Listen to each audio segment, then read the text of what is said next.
judul perawatan pengidap stroke dan penanganannya saat menghadapi pandemi. Ya, next. Nah ini, stroke itu merupakan kata dari bahasa Belanda, ya, stroke. Kondisi yang terjadi ketika pasokan darah ke otak itu berkurang. Jadi suplai darah ke otak berkurang bisa karena tersumbat, bisa karena pecah. Jadi ada pipa dari pam mau masuk ke toren. Di tengahnya harusnya jalannya lancar. Ternyata ada yang menyumbat atau ternyata bocor di tengah. Ya, next. Stroke itu perlu ditangani dengan cepat karena sel-sel otak itu dapat mati hanya dalam hitungan menit. Jadi gold standarnya dalam 6 jam itu harus sudah bisa kita atasi seluruhnya. Ya, jadi bagian-bagian dari otak ini memang merupakan hal-hal fungsi luhur yang penting. Jadi bagian-bagian tubuh kita itu dikendalikan oleh area-area otak. Ya. Jadi ada brain map namanya. Itu tiap area tempat itu punya fungsi masing-masing. Kalau terjadi perdarahan atau terjadi sumbatan, maka area otak itu bisa saja mengalami setengah mati sampai ke kerusakan permanen. Sehingga biasanya ada juga gejala-gejala yang setelah stroke tidak bisa dikembalikan. Next. Berdasarkan penyebabnya kita bagi dua ya. Iskemik itu adalah sumbatan, hemoragik itu adalah perdarahan ya. Jadi kapan dikatakan iskemik? Saat terjadi pembuluh darah yang membawa oksigen ke otak itu mengalami penyempitan ya. Penyempitan dan menyebabkan aliran darah ke otak itu berkurang atau bahkan tidak sampai. Kalau yang stroke hemoragik adalah ketika pembuluh darah di otak pecah ya, pecah dan menyebabkan perdarahan. Next.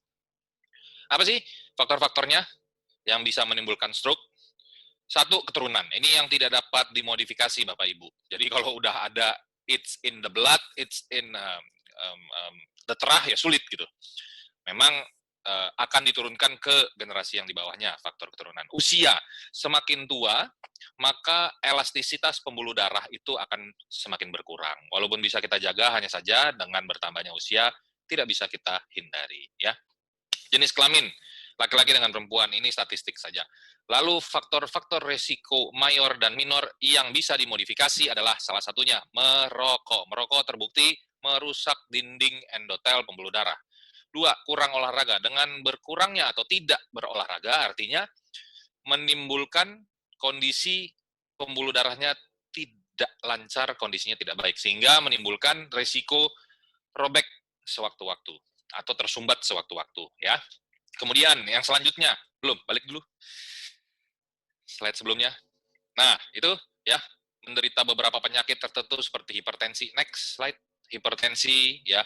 Hipertensi ini menimbulkan kondisi flow darah yang terlalu cepat, terlalu tinggi di dalam darah. Nah, ada pipa, flow-nya kenceng, tapi pipanya udah rapuh. Kapan pecahnya? Ya, kapan tersumbatnya? Gitu jadinya ya.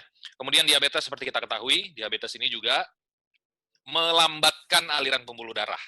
Karena gula di dalam darah tinggi menimbulkan flow darah yang kurang baik. Kemudian merusak juga dinding pembuluh darah. Kemudian kolesterol tinggi. Kolesterol tinggi ini menjadi salah satu kambing hitam penting dalam 20 tahun terakhir bahwa dia menimbulkan sumbatan. Jadi dia mengecilkan dinding pembuluh darah dengan cara menduduki lapisan-lapisan endotel pembuluh darah sehingga makin sempit. Yang diameternya harusnya 10 cm jadi tinggal 4 cm karena dia bikin sempit. Next. Beberapa gejala stroke, salah satu sisi wajahnya miring, mencong, tidak mampu mengangkat salah satu tangan atau kaki ya, mati rasa, kesemutan atau tidak bisa digerakkan, berbicaranya tidak jelas, reropelo ya, atau sama sekali tidak bisa bicara, jadi afasia namanya. Next. Salah satu gejala deteksi dini ya, gejala stroke dengan cara metode FAST. Face dropping ya, mudah kita lihat wajahnya tampak ada yang tidak rata antara sulcus nasolabialis yang kanan dengan yang kiri. Kemudian ada kelemahan anggota gerak tangan dan kaki ya. Ada kesulitan berbicara, speech difficulty ya. Kemudian waktu. Nah, waktu kita memanggil bantuan untuk dibawa ke rumah sakit dan lain-lain itu penting juga ya. Next. Di Indonesia, itu kasusnya sebanyak 10,9 atau sekitar 10,9 sih secara statistik persentasenya. Tapi kalau dijumlahkan secara rasio penduduk itu sekitar 2.120. 362 orang menderita stroke dan paling banyak dialami oleh orang yang berusia antara 55 hingga 64. Itu ada dari Riskesdas 2018 ya, kemudian Kementerian Kesehatan. Next, di masa pandemi, pengidap penyakit gangguan pembuluh darah seperti stroke, serangan jantung, hipertensi itu rentan terkena infeksi virus corona. Ini sudah pernah kita bahas dari data-data Kementerian uh, Kesehatan ya. Tubuhnya jadi lebih lemah. Next, jadi perlu diperhatikan menjalani pola hidup yang sehat untuk memperkuat daya tahan tubuhnya dengan cara mengkonsumsi makanan bergizi seimbang, patuhi protokol, kurangi stres, rutin mengkonsumsi obat sesuai anjuran dokter, olahraga secara teratur. Next, biasanya pada pasien-pasien yang stroke kemudian terinfeksi COVID itu meningkatkan risiko kematian. Nah, jadi dia sudah lemah, ada gangguan di otaknya, terus habis itu tangan dan kaki salah satunya tidak dapat digerakkan, terinfeksi COVID. Nah, meningkatkan risiko kematian, Bapak Ibu. Ya, jadi ketimbang yang stroke saja tanpa infeksi. Nah, pengidap stroke ini membutuhkan penanganan yang cepat tadi ya, sudah dikatakan, agar tidak menimbulkan kecacatan. Jadi, kerusakannya permanen, bahkan bisa hilang nyawanya. Ya. Next, layanan stroke itu mengacu pada Protected Code Stroke ya, yaitu perlindungan tambahan agar layanan stroke tetap dijalankan seperti menerapkan protokol kesehatan, menggunakan alat pelindung diri, mengurangi jumlah tenaga medis di ruang perawatan. Ya, ini juga memang penting. Next, di masa pandemi ini konsultasi secara langsung dibatasi. Jadi, kebanyakan sekarang itu konsultasinya online, ya. Namun tetap kontrol berkala ke rumah sakit sesuai dengan anjuran dokter biar dapat diperiksa atau dicek darahnya pemeriksaan. Ya, next dalam penanganan stroke tergantung pada kondisi penderita secara menyeluruh, ya, secara keseluruhan. Jadi dokter bisa tahu nih obat apa yang tepat yang akan diberikan ke pasiennya, ya, sampai kalau perlu operasi. Next. Perawatan yang paling efektif untuk pengidap stroke pembuluh darah besar adalah pengambilan pembekuan darah. Ya, jadi bekuan darahnya itu disedot atau kita akan ambil. Jadi memang agak-agak sedikit horor gitu, tapi memang kenyataannya seperti itu. Jadi kita akan ambil supaya darahnya bisa keluar. Ya, mungkin kalau Bapak Ibu bisa lihat ini. Nah, di gambar saya ini otak yang ada pecah pembuluh darahnya. Nah, itu ada bekuan darahnya yang diambil Bapak Ibu. Ya, bekuan darahnya diambil, disedot. Nah, itu dia tuh. Nah, itu pinset saya. Siap. Kira-kira begitu ya. Next. Perawatan pengidap stroke ringan bisa dilakukan di rumah ya. Kalau gejalanya berat, perlu sampai masuk rumah sakit, dirawat dan perlu bantuan dari dokter dan perawat. Next. Nah, ini cara merawat pengidap pasien-pasien stroke ya, memahami kondisinya. Yang paling penting adalah itu. Memahami dulu kondisi yang dialami apa. Apakah bicaranya sulit, apakah sulit untuk melakukan kegiatan duduk, berdiri, berjalan itu. Kemudian yang kedua adalah memberikan semangat ya, membantu bergerak, mencegah stroke berulang. Jadi mencegah serangan yang kedua kalinya ya. Pastikan penderitanya minum obat secara rutin, kontrol faktor risiko kalau ada darah tingginya diobatin, kalau ada gula, sakit gulanya dikontrol gula darahnya, ya. Dan lain-lain, kalau merokok, ya merokoknya, mohon maaf nih, berhenti ya, karena memang terbukti merusak dinding pembuluh darah.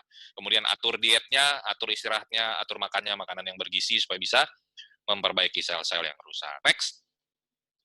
Nah, pada pengidap stroke yang terkena COVID-19 selama ini ya, selain tetap rutin mengkonsumsi obat dan konsumsi asupan penunjang sistem imunnya, maka perawatan yang dilakukan harus sesuai dengan protokol standar pengawasan COVID-19 ya. Seperti biasa, kita sudah sama-sama tahu pengawasan penggunaan obat-obatan untuk pasien COVID. Next.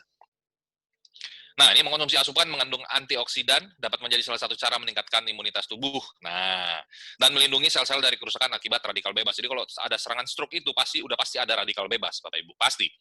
Lalu sistem imunnya jadi rendah, makanya kalau terinfeksi COVID, terinfeksi dan lain-lain itu lebih mudah. Ya, nanti mungkin ada dari testimoni yang lebih jelas gitu ya, biar kita sama-sama paham. Next. Nah, bagaimana manfaat air hidrogen dan inhalasi untuk bantu penanganan dan pemulihan pasien-pasien stroke? Next. Bagaimana sih? Nah, ini dari penelitian dikatakan bahwa hidrogen secara inhalasi atau diminum berpotensi sebagai antioksidan, anti-inflamasi, dan anti-apoptosis sel, anti kematian sel yang terprogram. Ya. dan jaringan, hingga organ-organ tubuh Bapak Ibu, serta bisa dijadikan agen atau bahan-bahan pengobatan terapeutik yang memperbaiki dan menyembuhkan terhadap berbagai macam penyakit. Itu Jurnal Medical Gas Research 2014. Next. Kemudian ini air hidrogen dapat mengurangi cedera jaringan, ya, jaringan kulit, jaringan otot, dan lain-lain. Itu terkait stres oksidatif, ya, dan peradangan. Nah, peradangan ini memiliki potensi yang paling penting hampir di seluruh jenis penyakit, ya, serta memiliki potensi perbaikan dan antioksidan. Ya, itu Jurnal International Medical Research 2010. Next.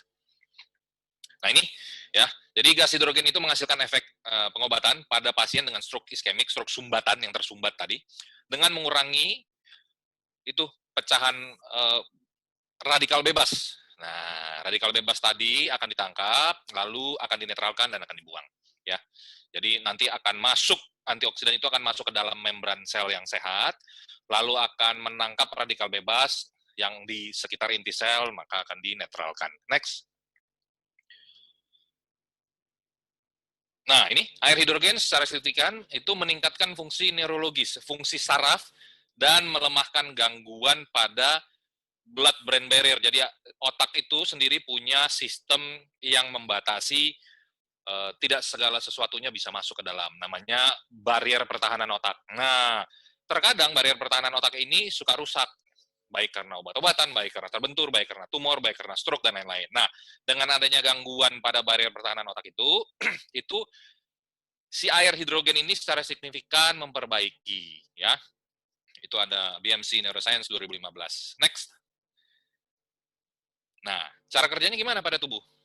Air dan inhalasi hidrogen yang diminum masuk ke dalam tubuh itu akan masuk ke pencernaan, diserap sampai dibawa ke sel-sel tubuh yang terkecil, karena molekul hidrogennya amat sangat ringan, ya, mudah masuk sampai ke level selular. Next.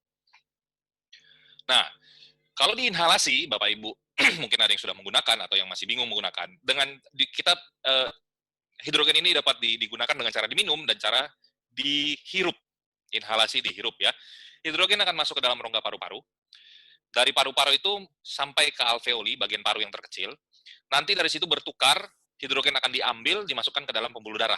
Nah, ketika masuk ke dalam pembuluh darah bersama dengan oksigen, hidrogen berjalan masuk ke dalam jantung, lalu dipumping ke seluruh tubuh. Itu ya.